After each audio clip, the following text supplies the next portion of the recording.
बुद्धिमान वरदराज। आपने एक कहावत तो सुनी ही होगी, करत करत अभ्यास के जड़मति होत सुजाना, रसरी आवत जात ते सिल पर परत निशाना। अर्थात किसी बात या काम का बार बार अभ्यास करने से मूर्ख व्यक्ति भी चतुर बन जाता है। ये लोकप्रिय वरदराज के जीवन से लोकप्रिय हो गई। आइए अब हम आपको वरदराज की कहानी सुनाते हैं। वरदराज नाम का एक बालक था।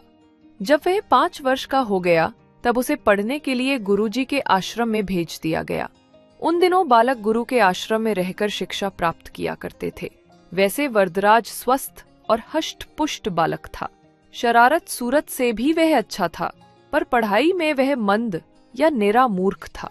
गुरुजी जो कुछ पढ़ाते या समझाते थे उसकी समझ में कुछ नहीं आता था। नतीजा, उसका मन पढ़ाई में नहीं लगता था। कई वर्ष बीत चुके थे पर वह अभी तक कुछ भी नहीं सीख पाया था। उसके साथ आए बालक उससे काफी आगे निकल गए थे। गुरुजी वरदराज से पूरी तरह निराश हो गए थे। एक दिन वे बोले, बेटे वरदराज, पढ़ना लिखना तुम्हारे बस की बात नहीं है। मैंने काफी कोशिश की परंतु कुछ भी परिणाम नहीं निकला। तुम्हारे भाग्य में विद्या नहीं है, अतः अपने घर लौट जाओ और वहाँ का काम काज देखो। वरदराज को लगा कि वह घर जाकर पिताजी को क्या मुंह दिखाएगा। वह उनसे कैसे कहेगा कि गुरुजी ने उसे पढ़ाने से मना कर दिया है। वरदराज को अपना भविष्य अंधकारमय दिखाई देने लगा।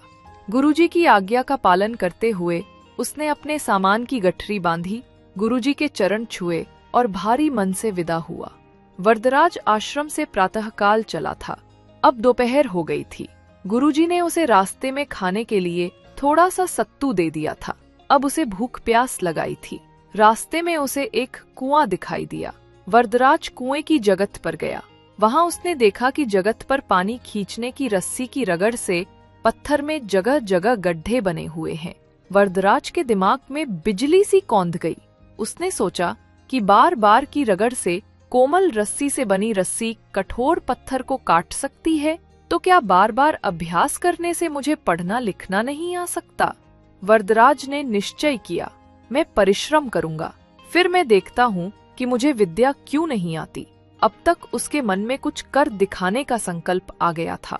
अब एक दूसरे प्रकार का वरदराज बन गया था। वह आश्रम की ओर लौट पड़ा। सूर्य ढलने से पहले वह गुरुजी के पास जा पहुंचा। गुरुजी उसे देखकर बोले, बेटे वरदराज, अभी तक तुम अपने घर नहीं गए? वरदराज नम्रता पूर्वक बोला, गया तो था गुरुजी, पर आधे रास्ते से लौट आया। अब मुझे अपनी भूल पड़ गई है। अब मैं पूरी लगन और परिश्रम से पढ़ाई करूंगा। आपको कभी शिकायत का अवसर नहीं दूंगा। गुरुजी का हृदय पिघल गया। बोले, चलो ठीक है, कुछ दिन और देख लेता हूँ। वरदराज ने पढ़ाई आरंभ की। वह देर रात तक पढ़ता रहता और प्रातः सबसे पहले उठ जाता। वह एक क्षण भी बेकार नहीं गवाता था। अब पाठ याद करना उसे सरल लगने लगा। गुरुजी और दूसरे छात्र इस परिवर्तन को देखकर आश्चर्यचकित रह गए। कालांतर में वरदराज अब बुद्धिमान बन गया।